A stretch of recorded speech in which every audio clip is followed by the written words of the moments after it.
Hey guys, welcome back to my channel. Stingray72 here with another story. I'm reading my notes. Let's go. The Math Bandit. His name is Steve Gurniak. He had a suburban lifestyle. Grew up in Minoa, New York, which is upstate. I think it's a suburb of northern Syracuse. Anyway, he had both parents in the household. Just loved life, and had the typical childhood. Had everything he needed, loving parents, the whole shebang. Well, one day they go on vacation as he gets older in years. I think he was about 18 or so. I know he was an adult. He was either at the 18 or 21-year-old threshold. Nonetheless, they go on vacation and they're having a great time, family time. And then the father decides, hey, let's go to a casino. Why not? I'm gonna introduce you to something. So they go. His dad introduces him to the wonderful, magical world of gambling. Okay, so he tries his hand with his dad and he loses. Wah wah. Okay, so his father encourages him, nah, don't give up. Okay, you lost one. Okay, let's try it again. He tries again, loses. He's done at this point. So at this point, he's like, okay, third time's a charm. His dad tells him, third time's a charm. Let's try it again. So he tries again and he wins. And he loves that feeling. He loves the feeling of winning, that rush that he got. And I don't believe that they disclosed the amount of money that he did win. However, he loved that feeling. And that feeling was the start of his downfall, because you will forever spend your life trying to chase that feeling. And that's exactly what he did. So he fell in love with that winning feeling. He continues to gamble while he's on vacation. And he's winning. It was like those first two times that he lost. It was like, woe is me. But now, baby, I am winning at every hand that I play. At every game that I try. I am winning this money. I love this feeling. So he goes on. He's a college, he goes into college, and he gets his degree. He becomes a math teacher, of all things. He becomes a math teacher, and he gets his degree. He becomes a math teacher at Cicero North Syracuse High School. I believe that's the name of it. Again, it's a suburb of Syracuse, New York.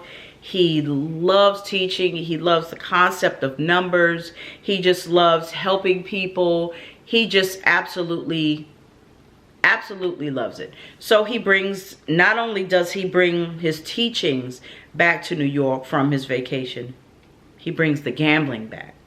So now he's at this point where in his life he is just, he's juggling these two worlds. Then he adds a third world. He gets married. Beautiful wife. They have 1.5 children. One here, one on the way, hence the half. And he loves it. He's juggling. It's hard for him, but he's juggling back and forth, back and forth. He's juggling having this life for himself as a gambler, his students as a teacher, his husbandry, and him being a father. It's becoming very daunting, so much so that his winning streak starts to end. He's going into debt. He still has that mentality that, okay, well, just one more hand, I know I can do it. And with each hand, he's going deeper and deeper into debt.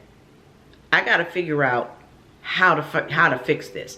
I got to figure out how to get back on top. I've got a family. I've got one on the way. I've got students and kids who are depending on me. He's got to figure this out, and that's what he did. So when he returns home and from this vacation, he's vacationing often, more and more often, going to different gambling places and casinos and things like that. He's losing. Everywhere he goes, he's losing. He's getting further and further into debt. So he gets onto gambling websites, starts winning. So it was like, okay, well, maybe this is something I can get into. So he starts winning on these gambling sites, and then that he gets right floating above water, and then he starts losing and the debt succumbs. He succumbs to debt again. So, what can I do? What can I do? I don't understand. I went here, I failed at it, I got good. I came home, I failed at it, got good, and I failed again. What can I do? I gotta get out of this hole. Light bulb. I'm gonna rob a bank. Says every idiot who tries to rob a bank. Nonetheless, he thought to himself in his desperate state that he needed to rob a bank. So he needed to feed this addiction. He needed to get out of debt. So he went to work as usual. Nothing wrong with that. On one day, throughout the week, he devised his plan. And one day there was a half day at school. He taught his classes like normal. He left school, went to his mother's house, went into her shed, pulled out a full-face Scully, gloves, jacket, all black, and a 12-gauge shotgun. A 12-gauge shotgun. Dude, you were going to do some major damage. Major freaking damage off of gambling. People do things, desperate times calls for desperate measures. I've heard that plenty of times, but I just thought this was weird. So anyway, he drove to the bank and he parks. The bank is on a corner. So he parks diagonal, on the corner diagonal, to watch the bank activity. You know, who's going in and out. There was a police car that was parked there. A couple of officers went in. Within like 10 minutes, they came out. They got in their cruiser. They took off. So he figured, okay, this was fine. So he watched the bank a little more. And at one point, he indicated that he saw a small boy in the window just looking out. And when he was just looking at the bank, he caught the little boy's eyes dead on. And he said it gave him a kind of feeling like, oh my God, what am I about to do? And then a car drove by and magically the little boy was gone. So then that snapped him back into it like, look, okay, that was cute and all, but we got to get these coin because I got to get from here back to here at least. So he waits a little while longer. The car drove by. The little boy was gone. He takes a deep breath. He grabs his mask, pulls it on, grabs the shotgun, gets out the car, walks across the street, weapon in full view now. Weapon in full view. He had on a jacket. He didn't have on like a trench coat or anything like that to hide anything. Full view. He walked in. He entered the bank. He demanded the money at the teller. He was eye contact with one of the supervisors, a black male. And in the interviews, the black male indicated that I wanted to take him. I really wanted to put my hands on him. Dude, he had a shotgun. You wanted to shut up. That's what you wanted to do. Nonetheless, he goes in, he demands the money, he has a note, and he tells the teller, smile, as if nothing's going on, even though everyone around is seeing this. Everyone in the bank, when he walks in with this shotgun, hands up, don't shoot. He did not. The bank teller puts the money slowly into the into the bag. He exits. He leaves, he rides down the road, he said he's breathing so heavily. Oh my God, I can't believe I just did this and got away with it because police officers drove the opposite direction past him. So he figured they were going to the scene. Okay, well, they're not indicating me. He gets maybe 4 or 5 miles down the road onto the freeway.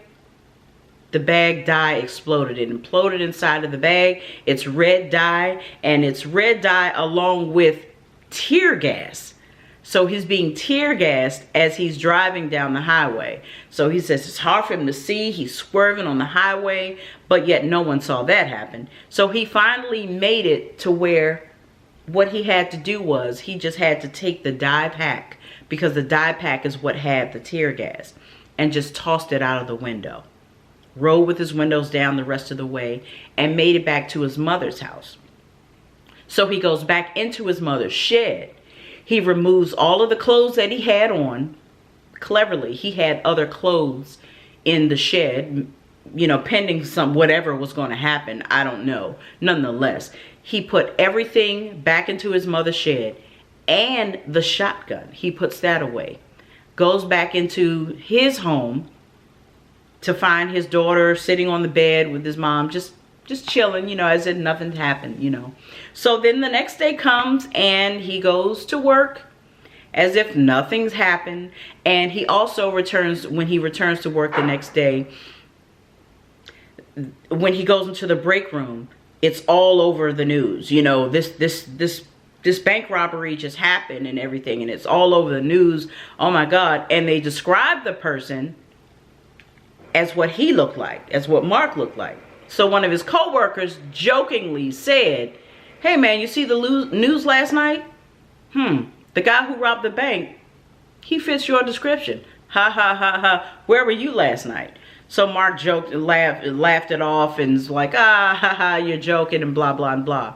However, one of the other co-workers who was listening to the description of the man and the car remembered, okay, well, I know that this is what he drives, and suspiciously he looks exactly like what they're describing on the news.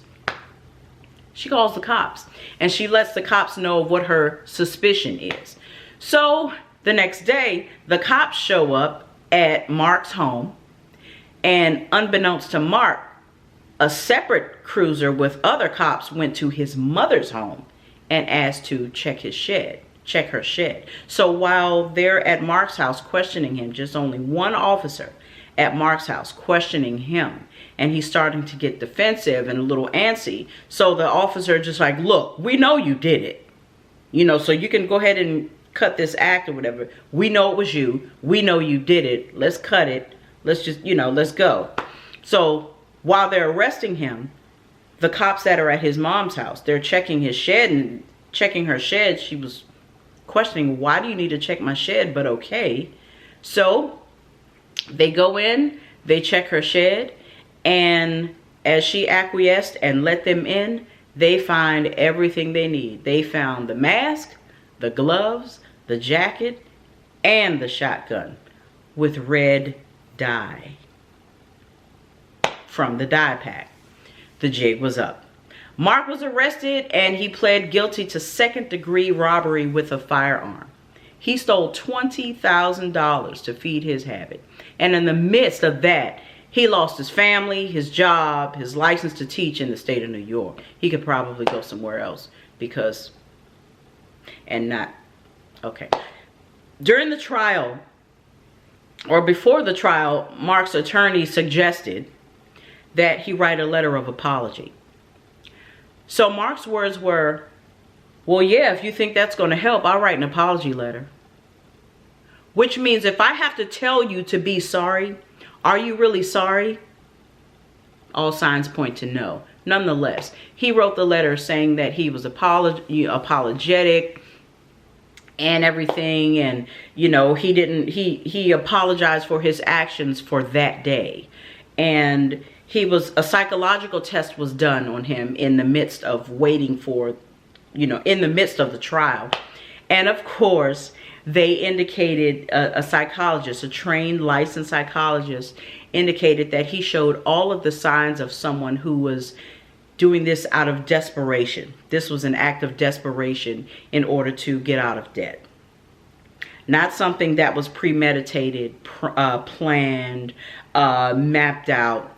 You have to map this stuff out because of your desperation. I don't know. Are the laws different?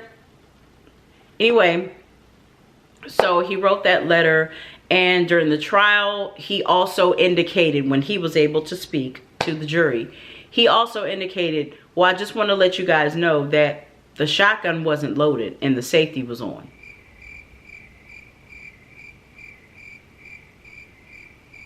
Who was going to know that?